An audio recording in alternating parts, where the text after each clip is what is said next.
Payback. Chapter 24. Then, I wake up to a subtle noise outside my room, like two people arguing about something in a hushed tone. Getting out of bed, I grab my robe and strode out my bedroom door. Oscar and Leslie are standing in the hallway. They seem to be having a heated argument, but the minute they spot me, they both keep quiet. Yes, you are right. I have overstayed my welcome, but you don't need to rub it in my face, Leslie says to Oscar. Then she blinks so hard to keep the tears in her eyes from falling before marching off to her room. What is going on? He shrugs. Nothing, babe. Don't mind her. You don't expect me not to mind her. She is my friend and she seems pissed. What did you say to her? I told her the truth. What truth did you tell her? She needs to leave this house. You and I haven't even been married for a year. We are supposed to be enjoying some alone time and not babysitting a grown-up. Oscar, that's an insensitive thing to say. Leslie is my friend and you know what she's been going through. You can't be that mean. You know what your problem is, Autumn. He asks but doesn't give me time to respond before he continues. You are too trusting and a little naive. That's why it's so easy for people to fool you. That's a mean thing to say to your wife. Just because I got married to you and allowed you to move in with me doesn't make me naive. And for the record, Leslie is not going anywhere. This is my. It's your house, I know. You don't have to rub that in my face. When my business makes money, I will buy not just a house but houses. And you should know that some of us didn't have it easy in life, so don't mock my inability to get us a house. I wasn't mocking you. Whatever. Oscar and I rarely argue, so this moment right here is surprising, and if I allow it to go on, we might say things to each other that we'll both regret. I will go and get ready for work, I say before turning and heading back into our room.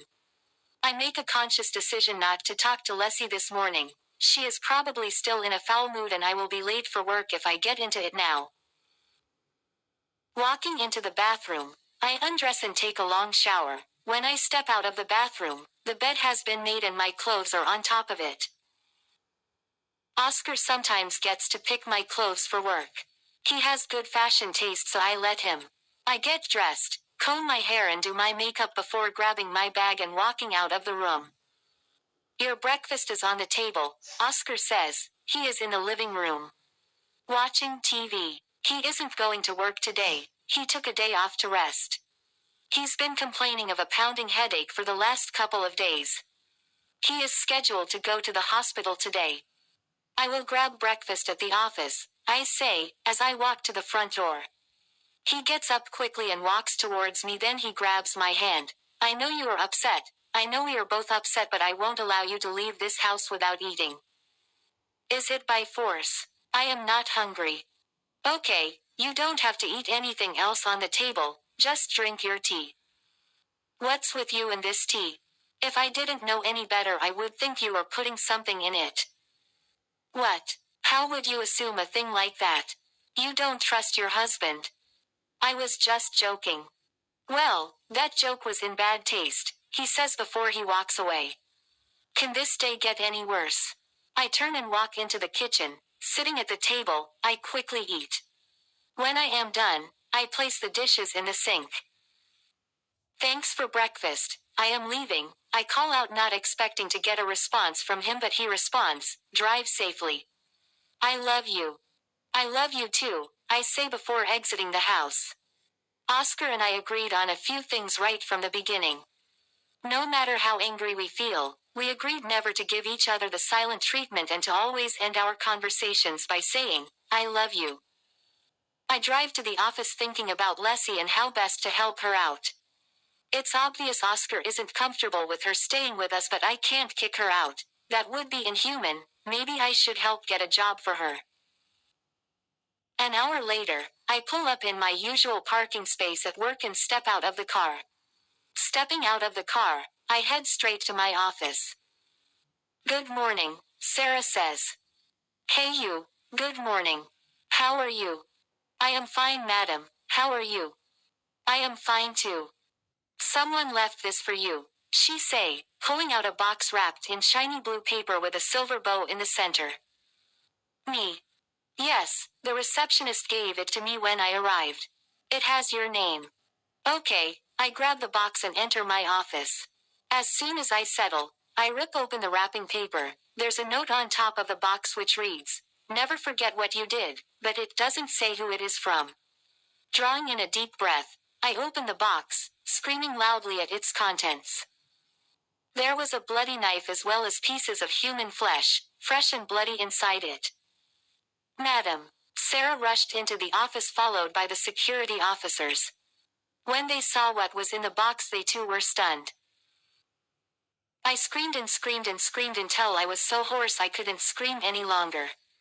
When I managed to calm down, I felt sick to my stomach. I want to run to the bathroom, but instead I throw up all over the floor. A couple of minutes later, after the mess has been cleaned, the police and the manager walk through my office. "How are you feeling?" she asks. I am still in shock. That's understandable. I called the police. They have already taken a look at the contents of the box and they have also asked the receptionist to describe the person who dropped this off. Are you able to identify who it is? Not yet. I will do a rough sketch using the information I have been given. Hopefully that will help identify the person. All right. Do you have any enemies? Or any person that would want to get back at you for something? I make a lot of enemies because of this job that I do, so it would be hard to pinpoint who would want to do this to me. But there's a lady who has been threatening me. She even came here and attacked me at one point. Her father was unable to pay for the loan, hence we got the house that he used as collateral. What's her name? I don't even know what her name is, but I have details of her father. Okay, give me those details. Pulling out his file from my drawer, I get a piece of paper with some of his personal details and hand it to him. The officer takes a few notes before handing it back to me. I will follow this up and get back to you. Thank you so much, I will appreciate it. I should be leaving now, please stay safe. Be alert, and if you notice anything out of the regular, make sure to contact me. He hands me a card. I will. You should take the day off, the manager says. You are sure? Yes, go back home and rest. Thank you. Asterisk. Ella B.